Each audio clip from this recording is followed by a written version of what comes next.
வக்ரதுண்ட மகாகாய கோடி சூரிய சமப்பிரபா நிர்விக்னம் குருமே தேவ சர்வகாரியேஷு சர்வதா. வணக்கம் எல்லாருக்கும். இன்றைக்கி விநாயகர் சதுர்த்தி, அதனால் இன்றைக்கி நான் உங்களுக்கு விஷ் பண்ணுறதுக்காக இந்த வீடியோவை போட்டிருக்கிறேன். எங்கள் வீட்டு விநாயகர் சதுர்த்தி எப்படி கொண்டாடி இருக்கிறேன் அப்படின்றத நீங்கள் இந்த வீடியோவில் பார்க்குறீங்க. அதனால் நான் ஒரு சின்னதாக சிம்பிளான ஒரு சுண்டல் பண்ணியிருக்கேன். அந்த சுண்டலை இன்றைக்கி எப்படி பண்ணுறதுன்ற இந்த வீடியோவோடு நான் உங்களுக்கு சமர்ப்பிக்கிறேன்.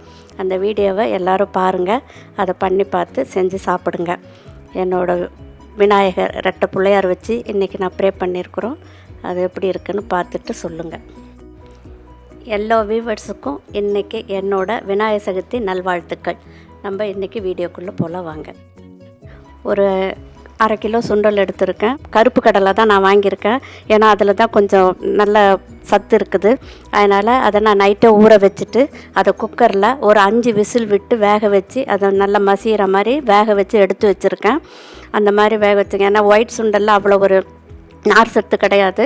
அதனால் இது தான் பாரம்பரியமாக இப்போ வந்தது தான் அந்த இதெல்லாம். அதனால் இப்போ நான் அதில் பண்ணுறேன்.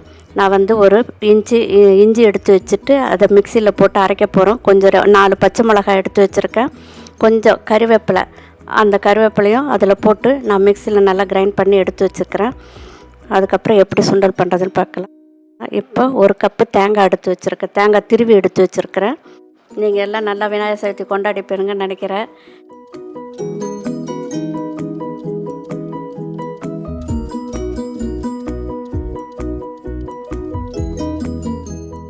இப்போ நான் அதை மிக்சியில் போட்டு அரைச்சி எடுத்துட்டேன். கொஞ்சம் குறப்பாக அரைச்சி எடுத்துருக்கிறேன்.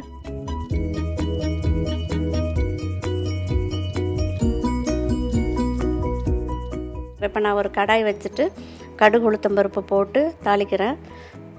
ஃபஸ்ட்டு கடுகு பொரியுது. கொஞ்சம் ஒரு 1/2 டீஸ்பூன் அளவுக்கு உளுத்தம்பருப்பு சேர்த்துருக்குறேன். சேர்த்துட்டு அது நல்லா பொரியட்டும்.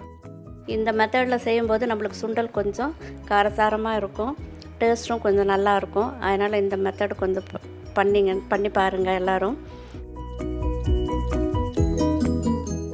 இப்போ நான் காஞ்ச மிளகா ஒரு 3 எடுத்து அதை கிள்ளி போட்டிருக்கிறேன். கருவேப்பிலை கொஞ்சம் போட்டிருக்கிறேன். இதெல்லாம் நல்லா பொரிஞ்சு வரும்போது நம்ம வேக வச்சுருக்கோம் இல்லையா, அந்த சுண்டலை கொட்டி அதில் தாளிக்க போகிறோம். சுண்டல் வேக வைக்கும்போது நீங்கள் அந்த சுண்டல் அந்த முக்கடலை இருக்கு இல்லையா, அதுக்கு கரெக்டாக அந்த தண்ணி அந்த முக்கடையில் முழுகிற அளவுக்கு தண்ணி ஊற்றி வேக வச்சிங்கன்னா சரியாக இருக்கும். நிறைய தண்ணி இருந்தால் திருப்பி நம்ம வடிகட்டிட்டு இது பண்ணணும். அதனால் நம்மளுக்கு சத்தும் வெளியே போயிடும். உப்பு போட்டு வேக வச்சு எடுத்து வச்சுக்கணும் அதை. இப்போ நான் அதை கொட்டி ஓரளவுக்கு தண்ணியோடு சேர்த்தோம்னா தான் அந்த உப்போட இது அந்த சுண்டலில் ஊறும். தண்ணி கொஞ்சம் நிறைய இருந்துச்சுன்னா வடிகட்டி எடுத்துருங்க. அது ஓரளவுக்கு இருக்கணும். ஏன்னா அப்போ தான் அந்த உப்போட இது எஃபெக்டாக அந்த சுண்டலுக்குள்ளே போய் சேரும்.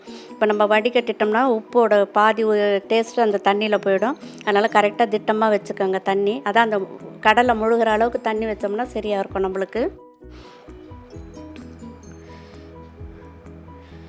இப்போ சுண்டலோட தண்ணியெல்லாம் வத்திருச்சு. நான் இப்போ கொஞ்சம் பெருங்காயம் சேர்த்துக்கிறேன்.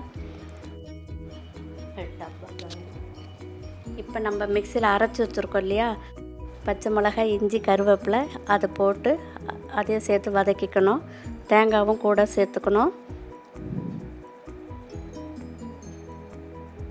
இதை சேர்த்து நல்லா அந்த தண்ணி வத்துற அளவுக்கு வதக்கி வச்சிட்டோம்னா நம்மளோட சுண்டல் ரெடி ஆகிடும். அவ்வளோதான். இது சிம்பிள் தான், இருந்தாலும் இதோட டேஸ்ட்டு வேறு மாதிரி இருக்கும்.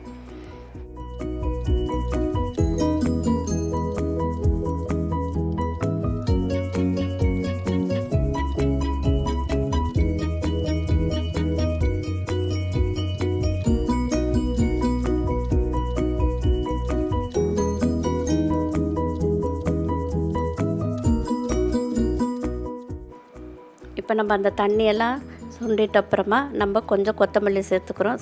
கொத்தமல்லி சேர்த்து கலரிட்டா சுண்டல் ரெடி ஆகிடுச்சு. அவ்வளோதான், நம்மள சுண்டல் ரெடி. நான் அதை உங்களுக்கு பரிமாறியிருக்கேன். சாப்பிட்டு பார்த்து சொல்லுங்கள் எல்லோரும். உங்கள் கமெண்ட்ஸ் எப்படி இருக்குன்னு எனக்கு தெரியணும். Thank you viewers.